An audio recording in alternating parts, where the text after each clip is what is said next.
Hello, my name is Constable Gary Gomez. I'm a crime prevention officer at 42 Division, Toronto Police, and I'm here just to talk about just a few crime prevention tips and talk about community safety. I'd also just like to thank everybody for being here and wish everybody safety during this very difficult time in our society, the pandemic.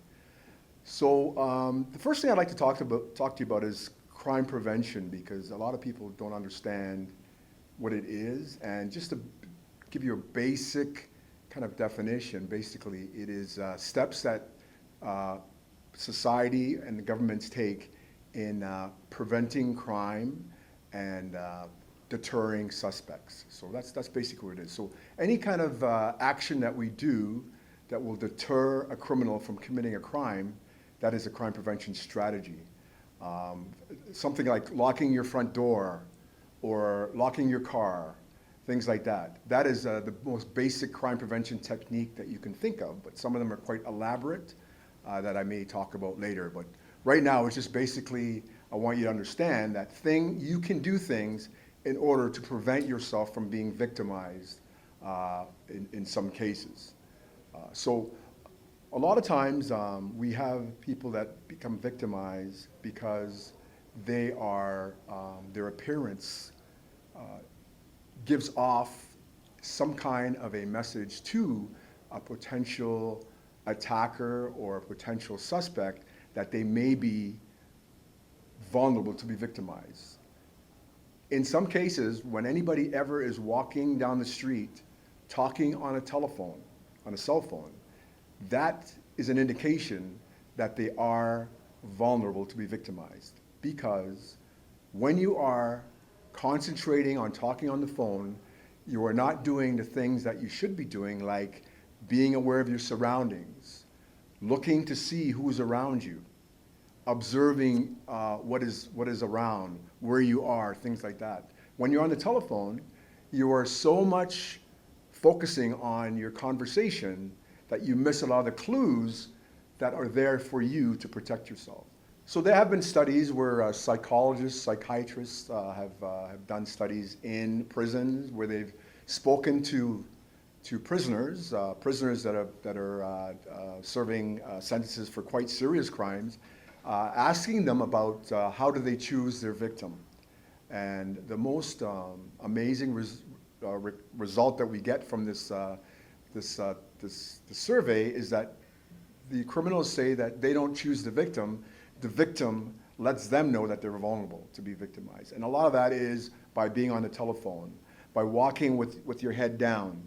Okay, when someone is walking with their head down, a criminal can see that as being vulnerability, because they would not be able to identify the suspect if something did happen.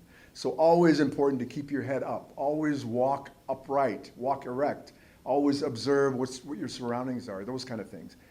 That is what I would suggest for community safety, because when you're out in the community, you want to always try to maintain safety and always be observant. So those are the things that when people are out in the community, going for a walk, going on their way to the store, on their way to school, anywhere, there are people out there that are looking for a vulnerable person. So being on the telephone shows vulnerability, shows that you're available to be victimized, and you will not be able to remember things or observe things. What does the suspect look like? What were they wearing? What were their clothing description? What was their physical description? Things like that. What kind of a vehicle did they have? What direction did they leave in? If you're not able to answer any of those questions, you cannot assist the police in helping you to investigate that crime. So that's the part about being a victim that is very important to know about. So some of the things I like to talk about are home safety, because it's very important that people understand how it works to keep your home safe. People tend to lock their doors, and they're pretty happy with that. They think that the locks are enough to keep their home safe, and they feel very confident knowing that they have a good lock. A lot of times the lock is the most insignificant part of that whole security system, because the lock is encased in a wooden door most of the times, and wood is a very vulnerable substance. It can be broken very easily. So I always suggest that if you're going to have a good lock, then you want to make sure that you have some metal supports in that lock in your wooden door to protect the door from splintering, things like that. Very important to be observant on your street, especially when you're home, to see and if there are any suspicious people, suspicious vehicles, things like that. People are very reluctant to report a suspicious person. And I think it's very important to do that because a suspicious person could possibly end up becoming a suspect in a break and enter or another crime. So we always look for things that shouldn't be there, okay? When you notice something that shouldn't be there, then it should tell you that this is unusual. It doesn't always have to be a crime, but it should be certainly tell you that it's unusual and it's something that you really need to be aware of. So those are things. Some of the things when it comes to being out in the community, we always talk about, when you're out walking, taking a shortcut. I find that taking a shortcut, although it does cut off some time on your trip, sometimes it's not the safest thing to do. When you walk into an alleyway or a shortcut or some kind of a pass-through, a pathway, things like that, that may not be safe, may not have the ability to call for help, when someone cannot see you in there, then you are vulnerable. So I would say if you're walking in the community and there is a pathway, I would suggest not taking that pathway. I would suggest taking the longer route. It would take a little longer for you to get there, but if you do get in trouble when you're walking on a route, on a street or a sidewalk, there are cars driving by and everybody has a cell phone. Everybody has one. So even though they're not going to stop and help you, they generally will call the police and report that there is something happening. You're having a trouble with somebody, and you'd like them to attend. So that's something that's quite important. It's very helpful if you can not walk behind large objects where someone could be hiding, things like that. Always be aware when you're walking. Always look ahead to see what's up ahead. And if you see something that looks a little suspicious, you can always move to one side of the street or move to another side of the street where you can be safe. The worst thing is to be walking and there's a large object. You come up to that object, there's somebody behind it. There's no way you can get away from that. At least, as opposed to if you were walking and you saw that large object and you crossed the street and continued walking, if there was somebody behind that object that was maybe looking to victimize you somehow, at least you would have a lot of space where you could get away and you could run and call for help, things like that. When you're out in the community, say going to a bank, banks are the only place where you can actually find out when people are getting money and how much they're getting money. If I went into a bank and stood in line, I could see the people at the counter, I could see the teller handing out money like that. And I always find that's a very, very sensitive thing, because if a criminal stands in a bank waiting, looking, and he sees somebody getting a lot of money, okay, that criminal could follow that person out of the bank and maybe confront them when there is nobody looking. So my suggestion would be when you go to the bank is you would let the teller know that you do not want them to count your money out loudly if you're getting it. And what you want to do is you want to blade your body in front of the teller so nobody behind you sees how much money. Because someone can tell. If the bill is a brown bill, that's a $100 bill. If it's a red bill, it's a $50 bill. And if they see you getting 10 brown bills, they know you've got a lot of money. And you walk out of that bank, especially if you're not looking around. I see many times, because I do a lot of research, I go to the bank and I see people, the minute they get money, they get their cell phone out and they start chatting, and now they've walked out of the bank, they have not seen who's been in the bank, they don't see who's around them, they don't see who's following them, and before you know it, they're confronted in the parking lot by someone who knows they have at least what the money that they saw that was given to them by the teller. So again, just observation. Try not to be distracted by your phone. Try not to be distracted by other things when you're out in the community, because I think the criminals rely on you being distracted. Sometimes I wonder if the criminal invented the cell phone just so that it could distract people. But that's another conversation. But anyway, as I said, being distracted is one of the biggest things when it comes to crime prevention. Being observant, not being distracted. So that's so we've talked a little bit about the home safety, about things that we can do to enhance our home safety. Trying, not leaving newspapers, not leaving mail in your mailbox. If you go away, try to get somebody to come and pick that mail up. Make sure your home looks like it's lived in. Okay, a criminal walking in a neighborhood looking for a home to break into sees a whole bunch of mail in the mailbox, and newspapers and things, flyers on the front porch. They know that there's nobody there, right? That's an indication to them that that house is empty. And a criminal loves an empty house. That's why they will knock on the door many, many times before they decide to break into a home, because they want to make sure that there's nobody home. And if there is somebody home, then they're going to ask some stupid question. Hi, what time is it? Or do you know where the nearest Tim Hortons is? That is an indication to you, if someone does that to you, that they are suspicious, and you could call the police and say, someone just knocked on my door and asked me if I knew where the Tim Hortons was. That is definitely a sign that they were looking to break into a home. So that's a little tip for you. Again, keep any of those, the mail or subscriptions or anything like that. Make sure you deal with that if you go away. Especially some people, they like to go away for an entire month. Well, a month is a long time. So you need to talk to contact the post office, contact your whoever delivers your newspaper, magazines. Maybe get a friend or family member to park their vehicle in your driveway. I always suggest getting timers. Put your a lamp on a timer, put certain things on a timer, so it looks like there's somebody living in the house. 8 o'clock, the lights go on. 10 o'clock, the lights go off. If someone's looking around to break into a house, they're going to see activity at that house, and they're going to realize that there's somebody there. As opposed to the house being in darkness for a week, that's an indicator that there's nobody home, and criminals are likely to want to break into something like that. So again, the physical outside of the house, making sure that there's nothing that's going to conceal people.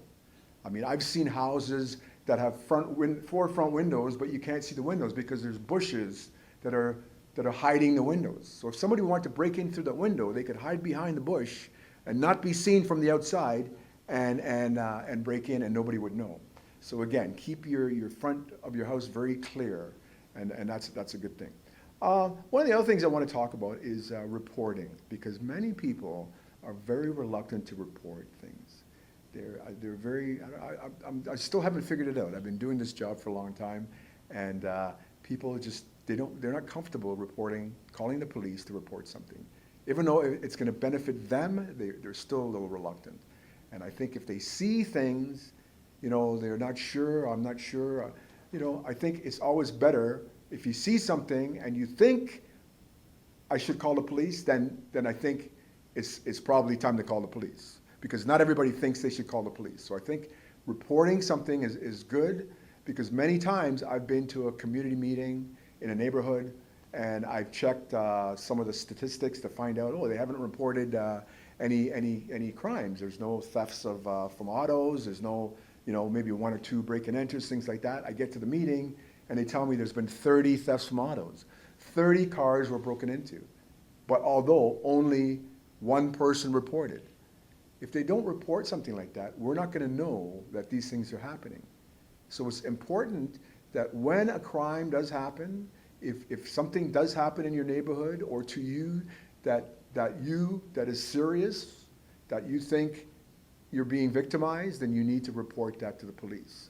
416-808-2222 is the Toronto Police non-emergency number, and that is the number that you should call and get something reported. Now, there's some online reporting also that you can do. Just go on the Toronto Police website. torontopolice.on.ca, and it will take you to the online reporting where you can report certain types of incidents, theft, things like that. So that's something that we can do. But definitely suspicious people, suspicious incidents in your neighborhood or in the community, definitely report those things, because we need to know about those things. We do not have a crystal ball. We need information from our community members. As we always say, you are the eyes and the ears of the police. You see things, you hear things. Those things are no good to you if you keep them to yourself. You need to pass them on. Pass them on to your neighbors. Pass them on to the police. That's how we get all this information, and then we can actually act on it. And it works. The safest neighborhoods are the neighborhoods that communicate, neighborhoods that report incidents, neighborhoods that observe things that are happening and pass it on. I mean, there's been times where I've stopped in a neighborhood, I wanted to make a phone call. Of course, I'm not supposed to be driving on the phone, so I stop, and somebody will come out and ask me, "Hi, can I help you?" Well, they must have seen me to know that I was there, right? So they're watching in their neighborhood, and that's a good sign. And I commended the lady. I said, "Wow, this is amazing." I told her I was a police officer, and I said, "These are the things that I talk to people about." And I said, "You're doing exactly what I try to instill in people. Be observant." Now, the fact that she came and spoke to me, she felt safe enough to come over. I would never suggest that you go and approach the person, but she did, because that's the way she was. That's the kind of person she was, which is fine. But I always suggest that, keep an eye on it, watch, and if you continue to think that it's suspicious, then you should definitely make that phone call to the Toronto Police. So those are kind of some of the things that I want to talk about. There's one final thing I'd like to say is I'd like to talk about one of the most amazing programs, crime prevention programs I've ever seen, and it's called Crime Stoppers. And people that don't know about Crime Stoppers, it's a community program. It is not a police program. A lot of people think Crime Stoppers is a police. It's attached to the police. It's not. It's a voluntary community program where they get donations from the community in order to run the program, and it's a tip program. So what it does is it collects tips about crime from the community anonymously, and it passes the information on to the police. So what happens in a situation where somebody, someone's living in an apartment building, and there's someone that lives on their floor, there's always people going in at the door, knocking the door, whispering, exchanging things. Obviously it looks like it may be some kind of a drug, situation going on there. So if that person, the person observing that would call Crime Stoppers, 222-TIPS, 222-8477. They can 416-222-TIPS.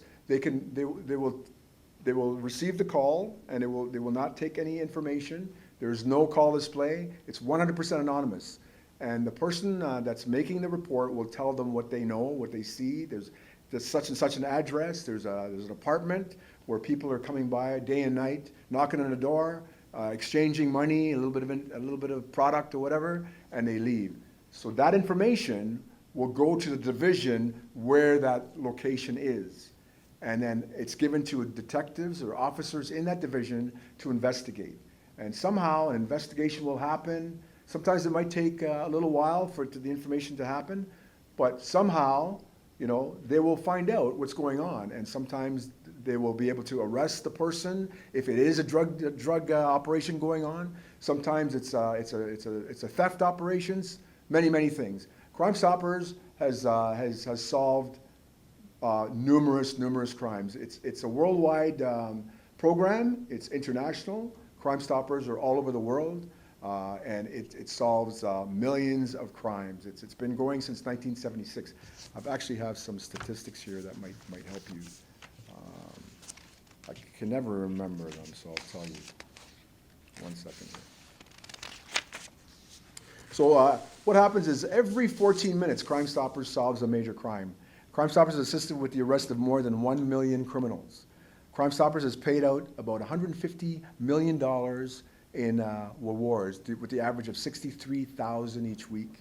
And so Crime Stoppers has seized over $12 billion worth of drugs, and assisted with the recovery of $2 billion worth of stolen property. That's all through community. That's nothing to do with the police initiating those things. That's all someone calling about something that they see. Crime Stoppers investigates, they pass it to the police, and certainly an investigation is done and an arrest is made. The Toronto Crime Stoppers group they have stopped giving a reward. They're using that money to put back into the program, but there are still rewards up to $2,000 in some communities that have Crime Stoppers. So you'd have to kind of check and see what communities do give rewards. But Toronto, I think as of last year, they stopped.